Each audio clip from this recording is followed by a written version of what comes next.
खास series लूटघर। Builder ने लोगों को पोजेशन तो दिया लेकिन रजिस्ट्री नहीं हुई क्योंकि उसने अथॉरिटी का बकाया नहीं चुकाया। कहानी वही है लेकिन जगह बदल गई है और ये बिल्डर भी कोई मामूली बिल्डर नहीं बल्कि सुपरटेक है। लूटघर में आज की ग्राउंड रिपोर्ट ग्रेटर नोएडा से। नरेंद्र भूषण नीति जागो, प्राधिकरण मुर्दाबाद, प्राधिकरण मुर्दाबाद, हमारे घरों की रजिस्ट्री कराओ। ग्रेटर नोएडा में सुपरटेक बिल्डर का ये प्रोजेक्ट बायर्स के जी का जंजाल बन गया है। प्रदर्शन इस बात को लेकर हो रहा है कि इको विलेज 2 के फ्लैट्स की रजिस्ट्री क्यों नहीं हो रही है। प्राधिकरण मुर्दाबाद, प्राधिकरण मुर्दाबाद। वर्ष 2010 में इको विलेज 2 प्रोजेक्ट की शुरुआत हुई। 2013 में काम पूरा होना था। देर हुई तो बिल्डर ने 2016 में पोजेशन का वादा किया, लेकिन ये वादा भी पूरा नहीं हुआ और बाद में पोजेशन मिला भी तो रजिस्ट्री नहीं हुई। आरोप है कि बिल्डर ने पोजेशन के वक्त रजिस्ट्री के नाम पर 1.5 लाख रुपए का पोस्ट डेटेड चेक भी ले लिया, लेकिन हुआ कुछ नहीं।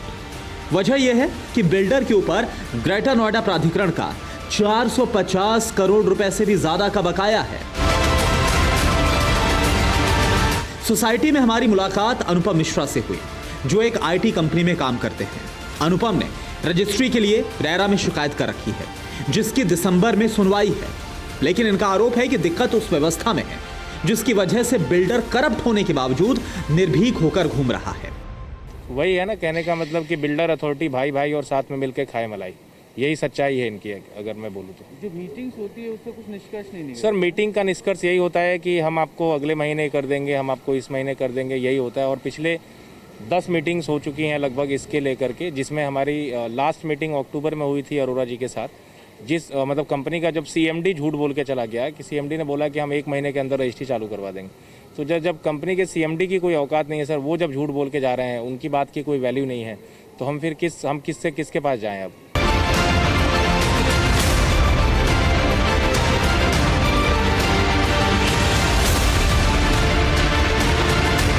मिलिए शेर सिंह से। इन्होंने वर्ष 2010 में 20 लाख रुपए देकर फ्लैट की बुकिंग कराई थी। देर से ही सही पोजेशन तो मिल गया, लेकिन रजिस्ट्री के बिना मालिकाना हक कैसा। अब ना तो इस मकान को बेच सकते हैं और ना ही एक फाइनेंस कंपनी से लिए गए महंगे लोन को किसी और बैंक में ट्रांसफर करा सकते हैं। हमारे को ज़बरदस्ती अंदर घुसो दिया, भी आप पोजीशन ले लो और रजिस्ट्री आपकी 2, 4, 6 महीने में हो जाएगी। हमें जब दिया गया ये बोल के दिया गया कि ठीक है 2 महीने 4 महीने में सर रजिस्ट्री 100% हो जाएगी। हमें भी भाई दोनों तरह का बोझ था क्योंकि हमारे पास EMI और रेंट दोनों का बोझ था, तो हमने ठीक है कि इस तरह चलो ठीक है 2-4 महीने रह लेंगे, रजिस्ट्री तो हो ही जाएगा, आज नहीं तो कल। बट ये देखते देखते मैं भी 1 साल से ज़्यादा मुझे भी रहते हुए, कुछ भाई यहाँ से ऑलरेडी 1.5 साल रह चुके हैं, 1.5 साल 2 साल हो गए हैं और अभी कुछ धीरे धीरे आ रहे हैं। लेकिन उनकी भी सबकी मजबूरी यही है कि दोनों चीज़ें कैसे करें, या तो रेंट दे वो या तो EMI दे, दोनों चीज़ें तो मुश्किल है। सुपरटेक का इको विलेज 2 प्रोजेक्ट एक ऐसा प्रोजेक्ट था जिसमें लोगों को ये भरोसा दिलाया गया था कि सबको अफोर्डेबल हाउस दिया जाएगा और साथ ही समय से काम पूरा कर लिया जाएगा। काम तो अभी समय से पूरा हुआ नहीं, लेकिन जो बेसमेंट के यहाँ की हालात हैं उसकी तस्वीरें देख लीजिए। बारिश हो रही है, आज बारिश हो रही है, लेकिन बिल्डर ने यहाँ के लोगों के अरमानों पर बहुत पहले ही पानी फेर दिया है। अब तक रजिस्ट्री नहीं है, कंप्लीशन सर्टिफिकेट लोगों को नहीं मिला है और नतीजा ये निकला है कि किसी भी तरह की कोई मेंटेनेंस इस सोसाइटी में नहीं हो रही है, जिसकी वजह से बेसमेंट में बारिश का पानी इकट्ठा हो चुका है। 2600 रुपये पर मंथ हम लोग मेंटेनेंस पे करते हैं। अगर 2600 रुपये एक टावर के नीचे खर्च कर दिया जाएगा तो ये पानी की समस्या बिल्कुल ख़त्म हो जाएगी, लेकिन कोई सुनवाई नहीं है। हम लोगों ने कह के बोल के अपने ऑफिस से छुट्टी लेके, हम लोग प्राइवेट नौकरी करते हैं, कई बार छुट्टी लेके अथॉरिटी, सुपरटेक के मेन ऑफिस, सुपरटेक के मेंटेनेंस ऑफिस को तो हम लोग घर बना लिया था कुछ दिनों के लिए, लेकिन कोई सुनवाई नहीं।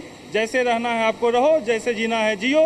कोविड के टाइम में इतनी सारी प्रॉब्लम आई थी, लिफ्ट एक अभी चल रहा है, 10 लोग एक लिफ्ट में मिल के जाते हैं, बताओ कोविड क्यों नहीं होगा। इस मामले में हमने सुपरटेक के प्रोजेक्ट AGM राजीव कुमार से सवाल किए, तो देखिए उन्होंने कैसे बचने का रास्ता निकाल लिया।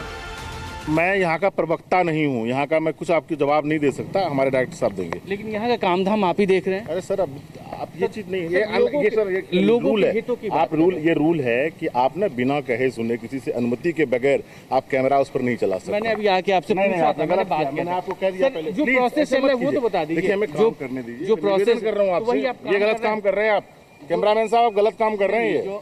सर सुनिए, सर मैं क्यों सुनूं? अरे सर, मेरे भी राइट्स हैं। नहीं राइट है, मैं वही तो पूछ रहा हूँ सर। हमने इस मामले में ग्रेटर नोएडा प्राधिकरण के ओएसडी संतोष कुमार से बात की तो उन्होंने कहा कि सुपरटेक बिल्डर पर 450 करोड़ रुपए का बकाया है। जब तक ये बकाया नहीं मिलेगा, फ्लैट्स की रजिस्ट्री नहीं हो पाएगी। अच्छा देखिए, जिसके ऊपर, जिस बिल्डर के ऊपर सुप्रीम कोर्ट तक ने टिप्पणी की है, जो बिल्डर गड़बड़ी कर रहा है वो अपने राइट्स की बात कर रहा है, बायर के राइट की उसकी कोई चिंता नहीं है। और ये वही बिल्डर है, अगर आपको याद होगा हमारी पिछली सीरीज में मुझे लेकर और हमारी सारी टीम को इसने नोटिस भेजे थे, याद है आपको? बहरहाल हम आपको याद दिला देते हैं। खैर, प्राधिकरण बिल्डर को दोषी ठहराता है और बिल्डर सवाल के डर से बचकर भागता है, लेकिन हम बायर्स की आवाज उठाते रहेंगे क्योंकि हर हाल में परेशानी का सामना उसी को करना होता है। कल आपको लूट घर में एक नई रिपोर्ट दिखाएंगे। इस पूरी सीरीज को विस्तार से देखने के लिए आप tv9hindi.com पर जा सकते हैं, वहां आपको मिलेंगे सीरीज के सारे एपिसोड एक साथ।